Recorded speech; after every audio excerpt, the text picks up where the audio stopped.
Baik, Bapak Ibu sekalian, para petani Indonesia, kita cerita padi kumpai ini sangat-sangat menarik. Kenapa padi kumpai ini menarik? Kita bisa lihat penampilannya yang sangat luar biasa. Saya simpulkan pertama bahwa dengan kita menanam padi kumpai 1 hektar, ya, itu sama aja kita nanam 2 hektar. Kenapa demikian? Oke. Inilah kawan-kawan para petani Indonesia, para mitra PTBS, ayo kita wajib menyampaikan bahwa inilah padi masa depan Indonesia. Mudah-mudahan kita semua ke depan Indonesia akan kembali makmur, tentunya dengan cara bertani yang sehat, cara bertani organik dan ramah lingkungan, ya. Oke, sebelum kita memulai pembahasan atau cerita yang lebih seru, bagi yang belum subscribe, silahkan subscribe dulu. Bagi yang memang mau komentar atau mau bertanya, silakan nanti ditulis di kolom komentar. Dan apabila kita merasa puas dengan video edukasi kami ini, silakan share sebanyak-banyaknya. Linknya ya.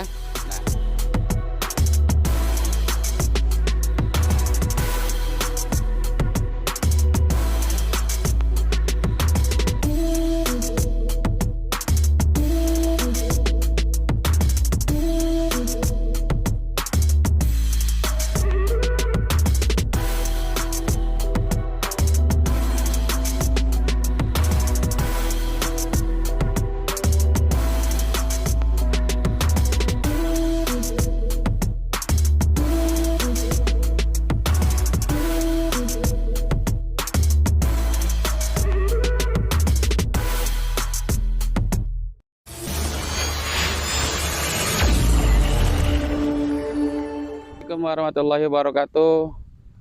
Salam sinergi, salam buat petani cerdas Indonesia. Baik, bersama ini saya Haji Mamunir. Saya akan cerita nih ceritanya ya, berkaitan dengan ini apa? Padi kumpai.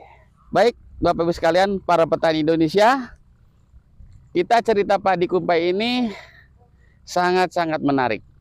Kenapa padi kumpai ini menarik? Kita bisa lihat penampilannya yang sangat luar biasa. Saya simpulkan pertama bahwa dengan kita menanam padi kumpai 1 hektar, ya, itu sama aja kita nanam 2 hektar. Kenapa demikian? Oke, saya sudah hitung ya. Ini rata-rata malainya itu sekitar 600. Nah, terus untuk padi yang lain biasanya rata-rata di angka 300. Anggap ini paling maksimalnya ya. Nah, artinya kalau kita tanam 1 hektar, anggap komponen lain sama, jumlah malainya sama, produktifnya ya artinya. Dengan 2 kali lipat daripada jumlah malainya, maksudnya jumlah bulir dalam 1 malainya, itu samanya kita dengan menanam 2 hektar. Ya. Ini satu hal yang memang menjadi pertanyaan. Kenapa kumpai ini menjadi satu jenis padi yang menjadi harapan Indonesia akan swasembada lagi? Satu, pertama, padi kumpai ini memiliki potensi yang sangat luar biasa, tentunya dengan kondisi yang optimal, kondisi yang memang cukup, itu bisa mencapai 15 ton ya. Ini kebetulan menjelang panen, nanti kita lihat berapa hasil yang didapat ya. Tapi saya merasa puas dengan pertumbuhan yang cukup menarik ini ya. Kita bisa saksikan dari ujung sana, dan sana, itu semuanya kurang lebih sekitar 8.000 meter. Nanti akan kita cek hasilnya berapa. Yang kedua, bahwa padi kumpai ini ya memiliki postur yang sangat kuat ya, dimana ketika ada terpaan angin ya, itu bisa mampu menopang, artinya dia bisa tidak roboh ya, dikarenakan posturnya yang kekar atau postur yang sangat ini, dari batangnya juga sudah bagus. Nah, pertanyaannya berikutnya, apakah nanti bisa maksimal pengisiannya? Nah, karena tadi ibaratnya kita sebuah tangki bensin ya, antara tangki kapasitas 10 liter misalnya dengan 20 liter itu berbeda dong pengisiannya, lamanya berbeda. Maka dari itu saya akan uraikan ya bagaimana aplikasi eco farming tentunya di padi kumpai ini. Dan saya mengacu SOP bahwa padi kumpai yang saya tanam ini adalah padi kumpai organik. Kenapa saya bilang organik? Karena memang tidak menggunakan kimia sama sekali. Pestisida kimia juga tidak. Dan alhamdulillah kami coba untuk menguraikan, begitu potensinya, begitulah hasilnya. Nah, ini satu pertanyaannya, bahwa bisakah padi ini yang jumlah malainya cukup banyak bisa terisi semua? Pertanyaannya. Dan alhamdulillah sudah terjawab. Kami kemarin sudah cek, bahkan ada beberapa tamu saya yang datang ke lokasi sawah ini, dia mengambil, dia menghitung, bahkan bisa mengurai sampai ke pangkalnya ya. Artinya ke pangkal itu seperti ini ya. Nih, ini pangkalnya. Ini mengisi, masih mengisi. Nah, disinilah yang menjadikan faktor produksi ya, yang pernah saya di channel sebelumnya, bahwa ada 5. Yang pertama adalah jumlah rumpun ini per hektar berapa. Ya, yang kedua, berapa jumlah malai yang muncul dalam satu rumpun. Yang ketiga, setelah kita hitung jumlah malainya ada berapa rumpun, kita ambil salah satu malai itu jumlahnya berapa butir. Nah, setelah kita ngambil itu jumlahnya katakanlah 600 ya. Lalu kemudian yang berikutnya adalah kita presentasikan berapa bulir yang hampanya, artinya atau sebaliknya bulir yang bernas atau berisinya. Anggap gitu, kalau kita katakan sekian persen. Kalau saya lihat dari penampilan ini, saya tidak mengatakan 100%, insya Allah tidak kurang dari 95% terisinya ya. Dan yang kemudian setelah kita mengkonversi dengan jumlah persentase biji atau yang hampanya, kita akan memperhitungkan juga terhadap ya bobot 1000 butirnya. Nah, menariknya nih, kemarin ya sebelum panen, artinya sebelum hari ini, ada seorang mitra, dia sampai berani berspekulasi mengambil satu malai lalu kita timbang. Nanti ada di videonya. Baik, assalamualaikum warahmatullahi wabarakatuh. Hari ini tanggal 25 Desember 2021, saya sedang berada di Desa Cilamaya Kulon, Jawa Barat. Nah, ini kebetulan di sawahnya Pak Haji Mamunir ya. Nah, ini kebetulan hari ini rencana kita akan panen. Dan ini beliau menanam varietas mantap dan si kumpai di sana.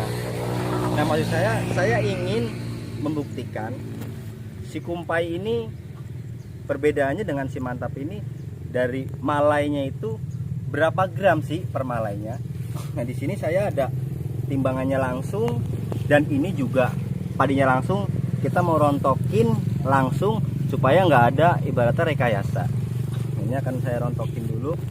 Jadi nanti akan kita bandingkan dengan si kumpai.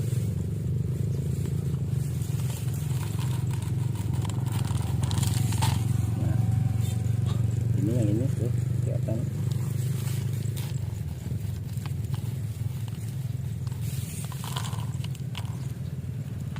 Ini kita bersihin dulu, masih ada cabangnya.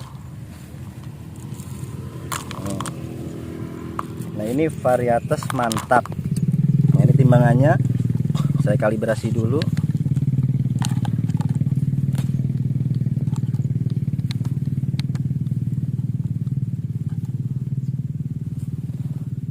Nol koma nol ya. Nah, ini kita timbang 6,9 gram. Oke, atau satu nih kita masukin ke sini. 6,9 gram. Nah, ini menggunakan full aplikasi pupuk organik eco farming tanpa kimia sama sekali. Nah, untuk pestisidanya menggunakan agen hayati. Nah, nanti kita akan bandingkan karena kumpainya di sebelah sana, nanti kita bandingkan sama, kita ambil kumpainya, kita timbang juga. Oke? Yo, baik, ketemu lagi nih ya. Assalamualaikum warahmatullahi wabarakatuh.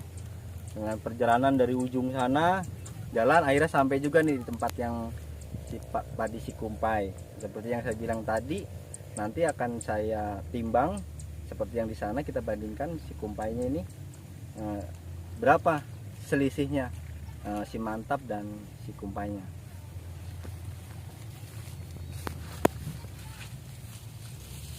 Nah ini ya, nah ini langsung nih ambil dari bawah dulu nih. Ini satu nih.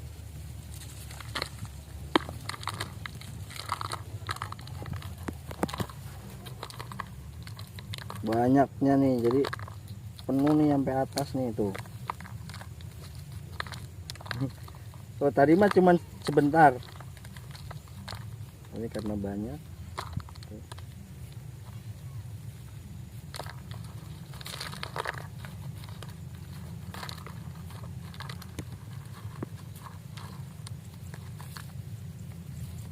Ada yang jatuh beberapa itu.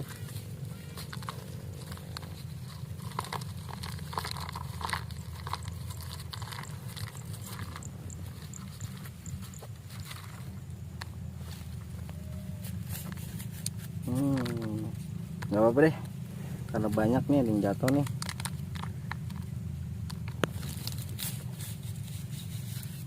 Bersih, tinggal ini yang kita bersihin.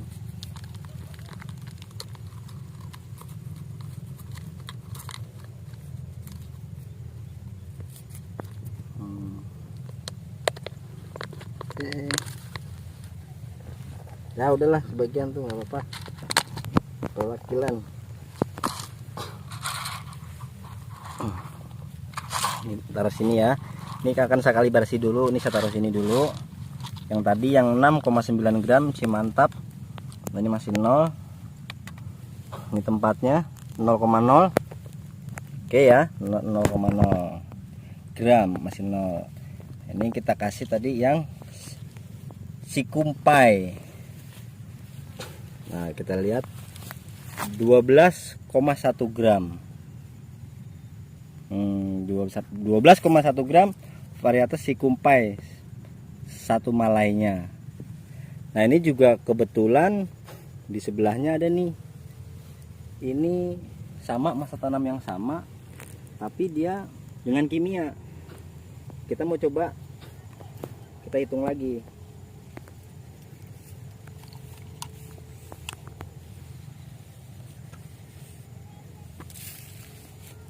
Nah ini ya, kita ambil langsung lagi. Ini satu malai, kita bandingkan nanti berapa gram.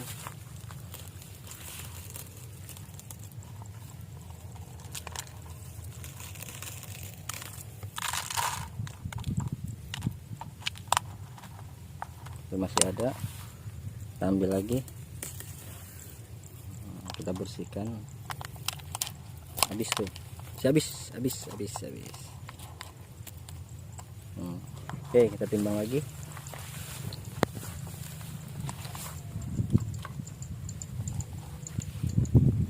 Nah ini taruh tangan saya lagi.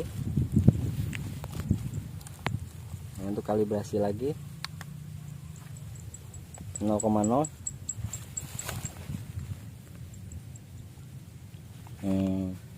Ini yang sawah tetangga tadi permalainya 4,9 gram. Nah ini dengan kimia. Tadi kalau kita lihat ya, yang punya Pak Haji yang varietas mantap dia 6,9 gram. Kalau ini kita lihat yang sawah tetangga tadi kimia, full kimia, dia 4,9 gram. Nah tadi varietas mantap yang di depan, bukan si kumpai ini yang di depan sana tadi tuh. Nah itu 6,9 gram dengan full organik, dengan eco farming dan agen hayati. Nah untuk varietas kumpai ini full organik tanpa pestisida kimia dan pupuk kimia, dengan eco farming dan agen hayati saja. Hasilnya luar biasa. Nah, ini nanti kita juga akan coba lagi ke sana, kita hitung lagi rata-rata berapa permalainya. Nah, artinya ada pembanding di situ. Yang full kimia 4,9 gram, dan yang dengan eco farming 6,9 gram per malai. Nah, kumpai tadi 12,4 gram. Oke.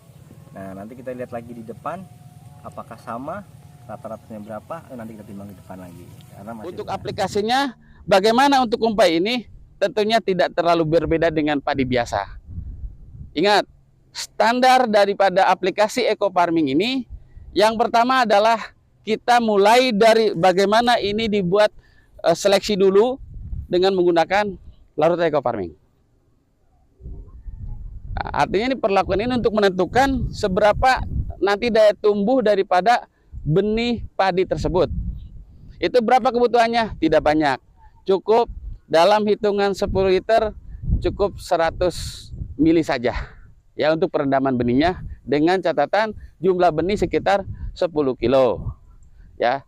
Yang kedua, yaitu pada saat perendaman benihnya itu harus dilakukan 1 kali 24 jam. Setelah itu baru diperam dan alhamdulillah itu bisa tumbuh sempurna. Nah, kemudian sisa daripada larutan perendaman itu bisa diaplikasikan kepada lahan yang akan kita semai untuk padi kumpai ini.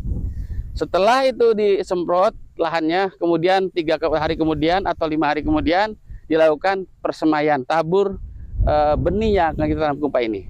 Itu tahap yang artinya di dalam persemaian. Selanjutnya tentunya olah tanah dilakukan sebagaimana umumnya pengolahan tanah sempurna.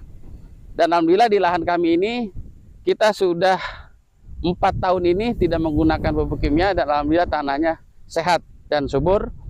Dan itu nanti menjelang 5 hari sebelum tanam itu harus dilakukan aplikasi pemupukan dasar. Berapa jumlahnya? Kurang lebih sekitar 6. Ya. 6 cub. Di mana 6 cub ini awas jangan sampai salah. 6 cub itu dilarutkan dengan perbandingan rasio 1 cub 1 liter. Jadi 6 cub adalah 6 liter. Ya, jangan salah. Ya, 6 liter.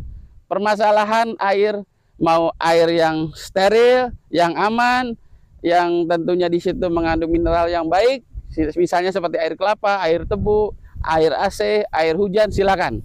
Mana saya yang bisa. Kalau memang di situ sudah dilakukan pelarutan menjadi 6 liter, kemudian kita lakukan yaitu fermentasi 3 malam. Ini resep dari saya, ya. Di situ akan terjadi sesuatu yang luar biasa dan baru diaplikasikan 5 hari sebelum tanam untuk luasan 1 hektar. Nah, itu yang kedua tahapannya. Nah, yang berikutnya adalah ya, itu perawatan pemupukan setelah tanam. Berapa kali? Standar 4 kali. Umur berapa saja?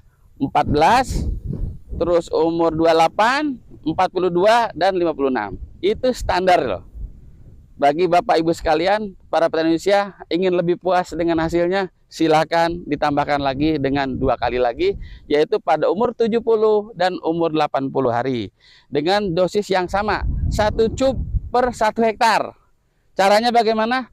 Seperti biasa, 1 cub dilarutkan menjadi 1 liter, dan kemudian setelah dibuat larutan induk atau larutan biang, kita bagi dengan jumlah tangki. Ya, kalau di padi itu biasanya disemprot ya. Untuk daun itu disemprot. Ingat, jangan sekali-kali itu dilakukan tidak dengan disemprot. Kenapa?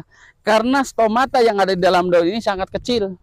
Artinya kalau bisa semprotannya harus halus dan dilakukan waktu pagi hari sekitar jam matahari kira-kira 20 derajat ya dari arah datar permukaan laut, ya kurang lebih sekitar jam 7 sampai jam 10. Nah, itu dilakukan penyemprotan di mana langsung ke sumbernya ya. Artinya bisa masuk ke stomata daun dan itu langsung diproses proses fotosintesis. Itulah yang dilakukan dan itu berulang selama 4 kali. Ya, 4 kali dan waktunya yang sama pagi hari. Nah, bagi yang memang ingin lebih memaksimalkan yang tadi saya katakan, tapi tidak wajib ya. Bagi yang mau benar-benar maksimal seperti yang Bapak Ibu sekalian lihat padi saya, itu ada penambahan umur 70. Biasanya umur 70 itu padi udah keluar, di mana untuk pengisian kita tambahkan nutrisinya lagi, yaitu 1 cub per 1 hektar dengan dilatihkan yang sama, ya, dengan jumlah tangki yang sama. Jadi dosisnya kalau seandainya 1 hektar 10 tangki, berarti dosis per tangki adalah 100 mili. Dan yang terakhir tadi, umur 80 hari, ketika pengisian itu bisa akan lebih maksimal sampai ke punduknya, begitu ya. Nah, itu berkaitan aplikasinya, aplikasi eco farming. Pak, bagaimana nih kalau ada hama? Bagaimana kalau ada penyakit? Ya tentunya kita kalau berorganik jangan gunakan pestisida kimia.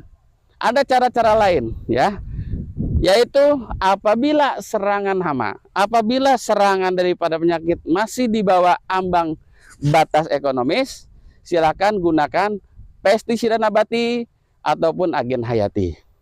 Dari apa bahan-bahannya pestisida nabati? Bisa dari sesuatu yang pahit, sesuatu yang pedas, sesuatu yang aromanya menyengat, yang tidak disukai oleh hama. Dan masih ada lagi upaya lain selain menggunakan pestisida nabati, yaitu dengan menanam tanaman refugia. Di situ musuh alami akan berdatangan, disitulah terjadi satu keseimbangan di dalam agroekosistem daripada tanaman ini, tanaman padinya, ya. Itu upaya yang sifatnya ringan dan sedang. Bagaimana kalau misalnya serangannya sangat darurat ataupun sangat berat? Silakan. Daripada kita gagal total, silakan gunakan pestisida kimia. Itu pun dalam kondisi darurat loh. Jangan sampai jadi kebiasaan. Ketika masih ada sedikit langsung kimia, Jangan. Sebisa mungkin sebelum menentukan nanti kimia, sebaiknya ada upaya lain, yaitu tambahkan dosis daripada pestisida nabati ataupun agen hayati. Saya alhamdulillah tidak menggunakan pestisida kimia sama sekali, tapi saya menggunakan daripada agen hayati. Nah, berapa dosisnya? Itu saya bisa sampai 2 saset ataupun sampai 3 saset per tangki. Saya menjelang umur tanaman padi saya sekitar menjelang mau keluar malai, itu terjadi serangan wereng atau hama yang sangat luar biasa, sampai-sampai penggarap saya tuh, ini gimana? Nah, tenang, kata saya, kita akan coba maksimalkan agen hayati dulu dengan dosis ya tadi 2 sampai 3 saset per tangki. Awalnya petani saya tuh, apa bisa ya, gitu kan? Saya bilang insya Allah, izin Allah bisa. Alhamdulillah 3 hari kemudian setelah aplikasi agen hayati, mereka periksa ininya, alhamdulillah selesai masalahnya. Itu yang kami lakukan. Jadi ternyata bertani cerdas itu kita harus punya sikap yang bijak. Kita juga harus memiliki satu keyakinan bahwa segala sesuatu sudah diatur sama Allah Subhanahu wa taala. Maka dari itu upayakan maksimal, berdoa yang maksimal, insya Allah tanaman yang kita tanam menjadi berkah. Dengan eco farming tentunya sebagai upaya untuk memberikan nutrisinya dan perbaikan lahannya, dengan agen hayati kita tuntaskan mengenai hama dan penyakitnya. Dan mudah-mudahan harapan saya dengan padi kumpai inilah nanti akan lahir swasembada yang akan kita impikan di Indonesia. Mudah-mudahan 2024 Indonesia akan jaya kembali, akan subur makmur, akan memiliki stok beras yang aman, dan petani tentunya tidak akan kesulitan dengan pupuk lagi. Insya Allah eco farming menjadi solusinya. Baik Bapak sekalian, mungkin itu saja yang bisa kami berikan berkaitan dengan cara-cara bertani padi kumpai. Mudah-mudahan bermanfaat ya, dan kita berharap semuanya akan berjalan dengan sebaik-baiknya. Eco farming, lahan subur, petani makmur. Terima kasih. Assalamualaikum warahmatullahi wabarakatuh. Terima kasih sudah nonton video YouTube saya, Haji Mak Munir Channel, Solusi Cerdas Bertani.